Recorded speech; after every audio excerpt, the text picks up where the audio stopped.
My friends, technological change is accelerating.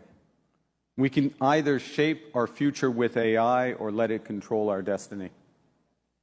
The foundations of the international order, the order which Canada helped build and from which we have benefited for so long, that order is crumbling. Bon nombre de nos anciennes forces qui reposaient sur nos liens étroits avec les États-Unis sont devenues nos faiblesses. Nous avons compris ces changements très tôt. D'autres pays commencent à peine à en mesurer la portée. Et si nous avons dépassé le choc initial de cette trahison, nous ne devons jamais en oublier les leçons. Nous devons prendre soin de nous-mêmes. Exact. Exact.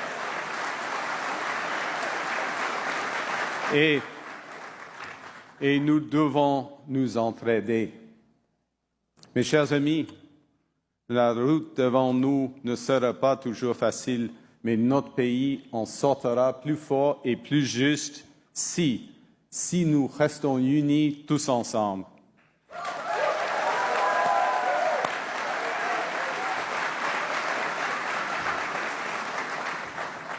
No, this is not the time for politics as usual, for petty differences, for political point scoring. United, we will build Canada strong. A Canada for all, a Canada strong that no one can ever take away.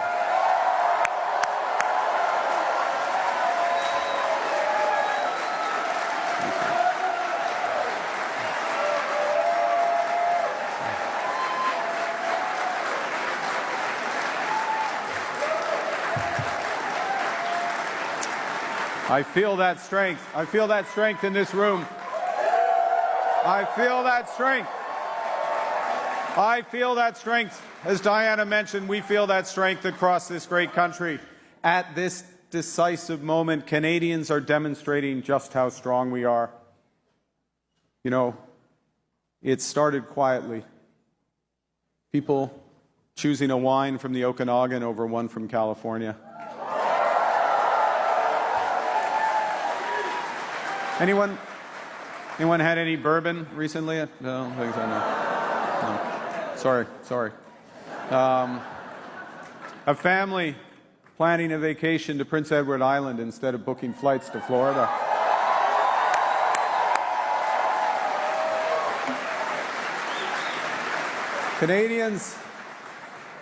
Canadians are rediscovering our country. The Cabot Trail in October. The Columbia Icefield in June. Le Festival international de jazz à Montréal en juillet.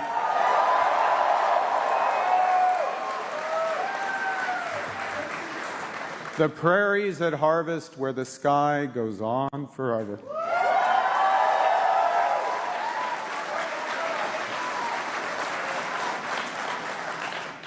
You know, Canada's tourism sector had a record-breaking summer, 50,000 more train rides, 13% more visits to our national parks, 15% more visits to our national museums.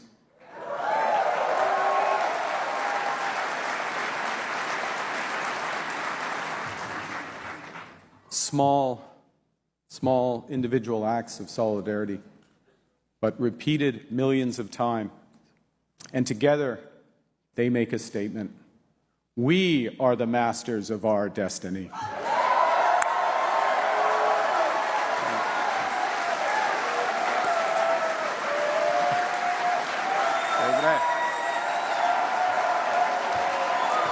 Absolument. Nous sommes maîtres chez nous, sans doute, sans exception.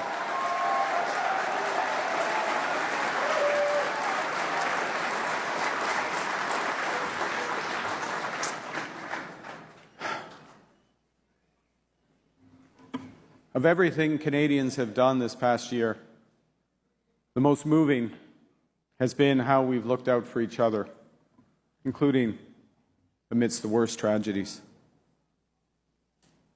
Think of the good people of Tumbler Ridge. When the unimaginable happened, first responders were at the school within 2 minutes. Teachers shielded their children. Neighbors held each other for comfort. Right after the shooting, Jim Caruso packed his bags, traveled over 1,000 kilometers to support families. And Jim said, I want to hug people, pray for them, and most importantly, cry with them.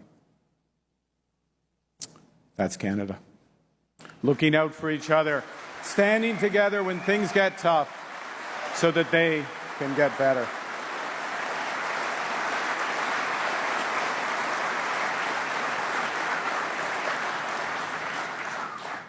I'm right there with you.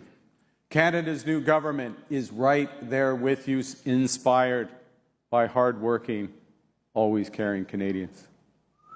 From now on, for example, with our new Buy Canadian policy, when the federal government spends, we will select Canadian suppliers by default.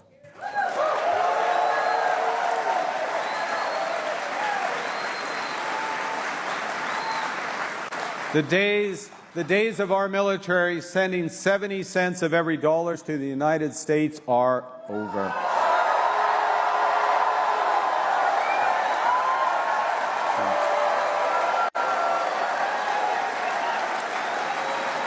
We are going to build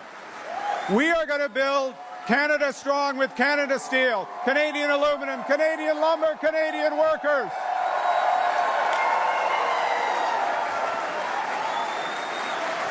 Hey.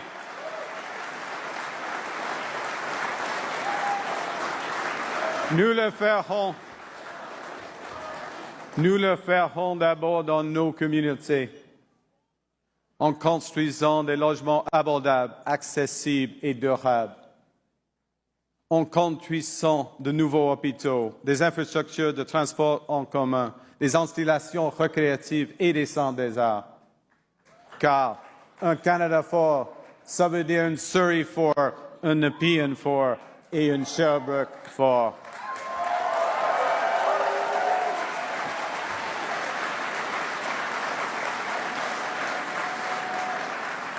We are building big things again by removing all federal barriers to internal trade and fast-tracking projects that will connect, diversify, and propel our great country. We've already announced 14 nation-building initiatives supporting over 500,000 jobs and over $100 billion in new investment.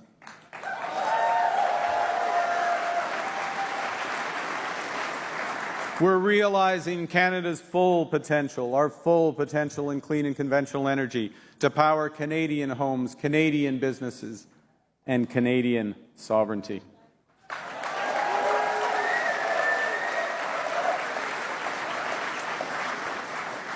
And we're using those resources to ensure affordable energy for Canadians today and a competitive economy for our kids tomorrow. We're creating new trade corridors from the Mackenzie Valley to Contrecoeur to Churchill to make Canada more connected, more independent, and more prosperous.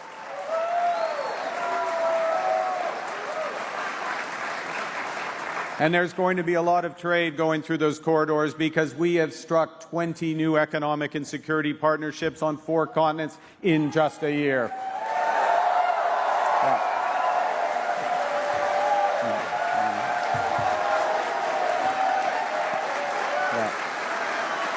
We are on track.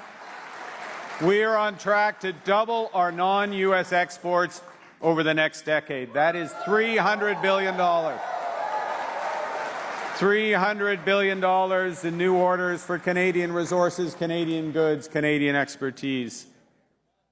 And at the same time, our new defense industrial strategy will catalyze $500 billion of investment to build Canadian industry from aerospace to AI, creating over 125,000 new jobs in the process.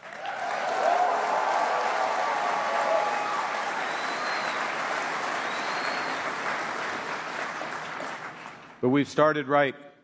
we've just implemented the largest pay increase for the women and men of the Canadian Armed Forces. That's right.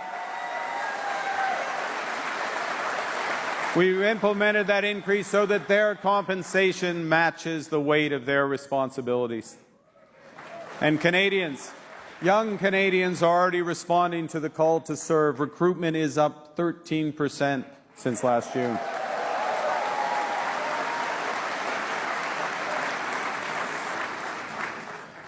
From the coalition of the willing to defend Ukraine, to work, we will not rest.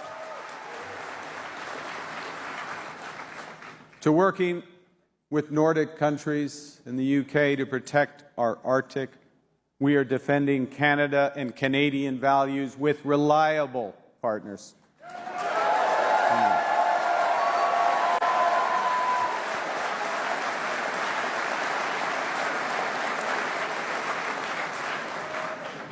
It's a more dangerous and divided world. That's the reality. So we are no longer relying just on the strength of our values. We are also building the value of our strength. And as we do, we're reviving the ambitious spirit that built Canada. Our country was forged by Indigenous peoples and voyageurs who mapped this continent. Think about it. They mapped this continent and they built vast trading networks from coast to coast to coast before the Americans had even left St. Louis.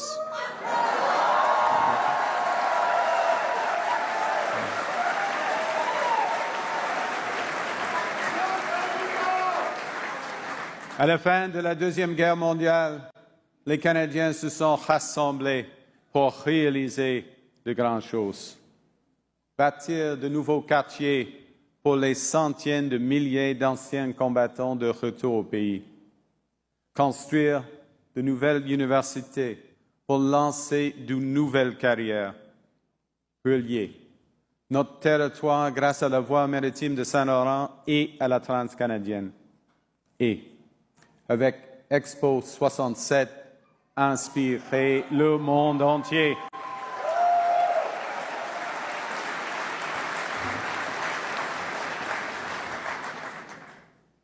My friends, we used to explore in this country. Now, we're charting new courses again. We used to build in this country. Now, we are building big, building fast, building bold again. We used to take risks in this country, and now we're going to the moon.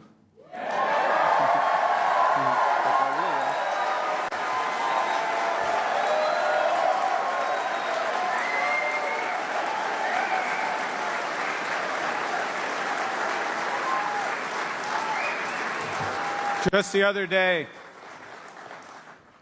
day, speaking from integrity deep in space, Canada's astronaut, Jeremy Hansen.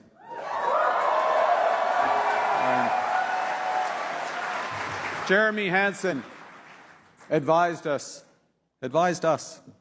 that as a country, we have to be willing to take risks.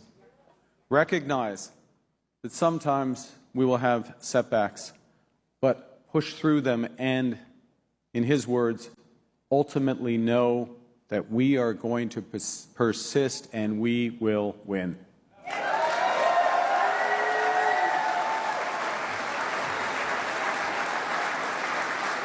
Yes, a united, ambitious, and confident Canada is once again taking risks to build a Canada that works for all.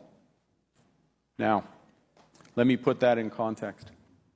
About a year ago, I received a letter from an old friend, Bob Zettel, who wrote, and I quote, "Right now, everyone sees the main threat as the Trump tariffs. But the challenge is greater. The challenge will be, as it's always been, to foster unity and the common good." End quote. Bob's right. Canadians are being called to serve, but not against something, for each other. And that is why you're here. Because you believe, like I believe, that Canada is only strong when it works for everyone.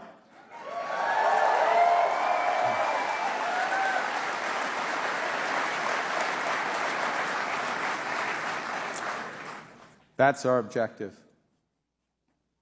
And that's our heritage. After all, Canada is a nation forged through accommodation, not assimilation, through partnership, not domination.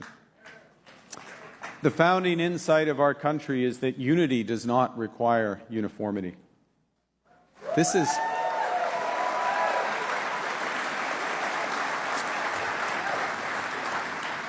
neither a myth nor a miracle, but a series of choices made imperfectly across generations.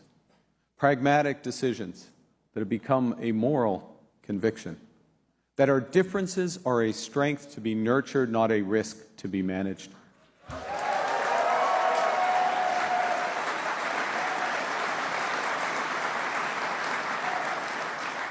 And so, each generation has chosen to widen the circle. And we Liberals stand in that tradition.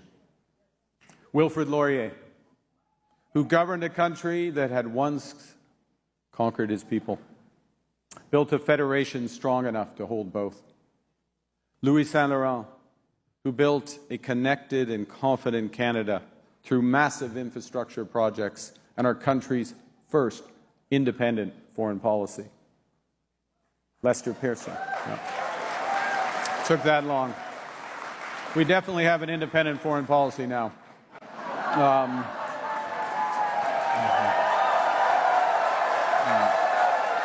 Because it's based on our values in a world that is losing theirs. Think of Lester Pearson, who demonstrated that true security is social through public pensions and public health care.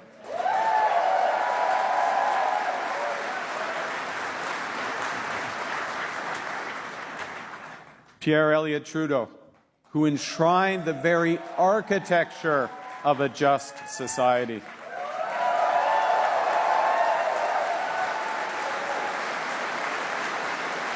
Jean Chrétien. Jean Chrétien.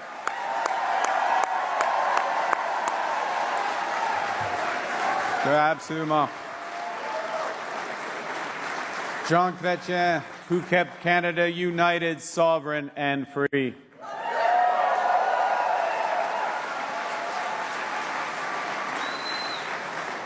And Paul Martin, who combined social innovation, sustainable health care, and sound fiscal management.